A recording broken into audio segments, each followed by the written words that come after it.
How long our jarring notes agree. And time it is when raging war is done, to smile at scapes and perils overblown. My fair Bianca, bid my father welcome, while I with self-same kindness welcome thine.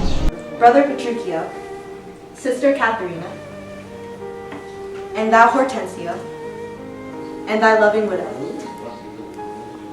Feast with the best, and welcome to my house. My banquet is to close our stomachs up. And our great good cheer, pray you, sit down. For now we sit to chat as well as eat. Nothing but sit, eat, and eat. Padra affords us kindness. Son Petruchio. Pedro affords nothing but what is kind. For both of our sakes, I would that word were true. Now for my life, Hortensio fears his widow. Then never trust me if I be afeard. You are very sensible, and yet you miss my sense. I mean, Hortensio is afeard of you. He that is giddy thinks the world turns round. Roundly replied. Mistress, how mean you that? Thus I conceived by him. Conceives by me? How likes Hortensio that? My widow says, thus she conceives her tale. Very well mended. Kiss him for that, good widow. He that is giddy thinks the world turns round. I pray you tell me what you meant by that. Your husband being troubled with a shrew measures my husband's sorrow by his woe, and now you know my meaning. A very mean meaning. Right, I mean you. And I am mean indeed, respecting you. To her, Kate. To her widow. 100 marks, my Kate does put her down. That's my office.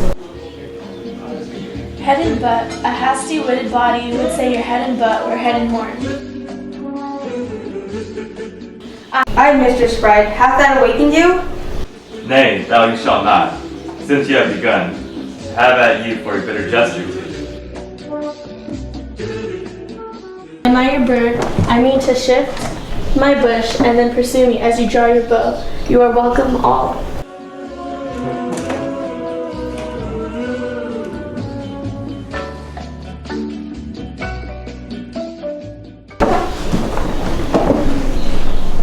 She hath prevented me. Here, Signor Tranio.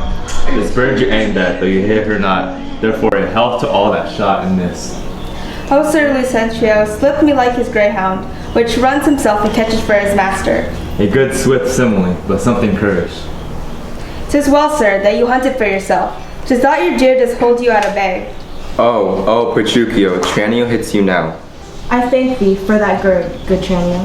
Confess, had he not hit you here? He has a little galled me, I confess.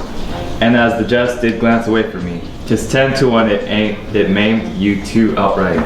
Now, in good sadness, son Petruchio, I think thou hast the veriest shrew of all. Will I say, no, and therefore for assurance, let each one send unto his wife, and he whose wife is most obedient, to come at first when he doth send for her, she shall win the wager which we will propose. Content. What is the wager? 20 crowns. 20 crowns. I'll venture so much of my hawk or hound, but 20 times as much upon my wife. 100 then. Content. A match, 'tis done. Who shall begin? That will I. Go, Biondello. Bid your mistress come to me. I go. Son, I'll be your half. Bianca comes. I'll have no halves. I'll bear it all myself. How now? What news? Sir, my mistress sends you word that she is busy and cannot come. How? She's busy and she cannot come. Is that an answer? 1, 2. Pray God, sir, your wife send you not a word. I hope better. Sir Biondello, go and entreat my wife to come to me, come forthward. Oh, ho, entreat her. Nay, then she must needs come. I am afraid, sir. Do what you can. Yours will not be entreated. Now, where's my wife? She says you have some goodly jest in hand. She will not come. She bids you come to her. Worse and worse, she will not come. O vile, intolerable, not to be endured. Sir Grumio, go to your mistress. Say I command her to come to me. I know her answer. What? she'll not. The fowler fortune mine, and there an end. Now by my hologram, here comes Katharina. What is your will, sir, that you send for me? Where is your sister and Hortensio's wife? They sit conferring by the parlor fire. Go fetch them hither, and they deny to come, swinge me them soundly forth unto their husbands. Away, I say, and bring them hither straight. Here is a wonder, if you talk of a wonder. And so it is. I wonder what it bodes. Marry, peace abodes, and love and quiet life, an awful rule in right supremacy. And to be short, what's not that sweet and happy? Now, fair befall thee, good Petruchio, the wager thou hast won and I will add. Unto their losses 20,000 crowns, another dowry to another daughter, for she is changed as she had never been. Nay, I will win my wager, better yet, and show more sign of her obedience. Her new-built virtue and obedience. See where she comes and brings your forward wives, as prisoners to her womanly persuasion. Catherine, that cap of yours becomes you not. Off with that bauble, throw it underfoot. Lord, let me never have a cause to sigh till I be brought to such a silly path. Fie, what foolish duty you call this. I would your duty were as foolish too. The wisdom of your duty, fair Bianca, hath cost me 100 crowns since supper time. The more fool you for laying on my duty. Catherine, I charge thee, tell these headstrong women what duty they do owe their lords and husbands. Come, you're mocking. We will have no telling. Come on, I say, and first begin with her. She shall not. I say she shall, and first begin with her. Fie, unknit that threatening, unkind brow, and dart not scornful glances from these eyes, to wound thy lord, thy king, thy governor. It blots thy beauty as frost do bite the meads. Confound thy fame as whirlwinds shake fair buds, and in no sense is meet or amiable. A woman moved is like a fountain troubled, muddy, ill-seeming, thick, bereft of beauty.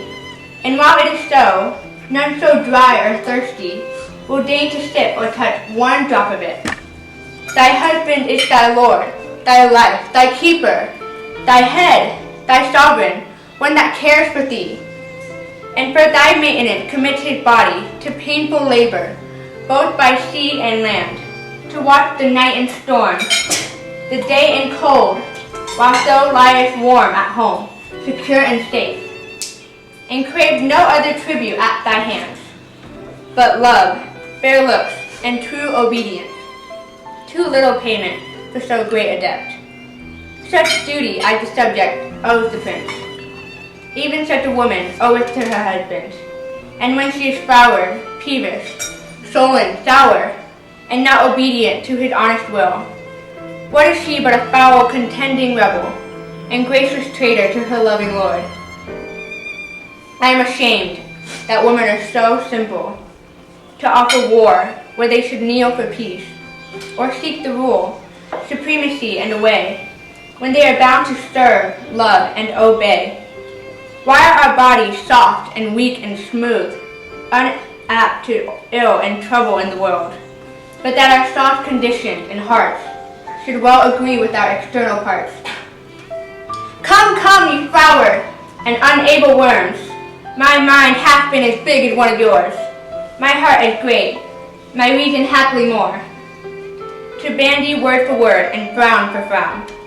But now I see our lances are but straws, our strength as weak, our weakness past compare, that seeming to be most, which we indeed least are. Then wall all your stomachs, for it is no boot, and place your hand below your husband's foot, in token of what duty if you please. My hand is ready, may it do him ease.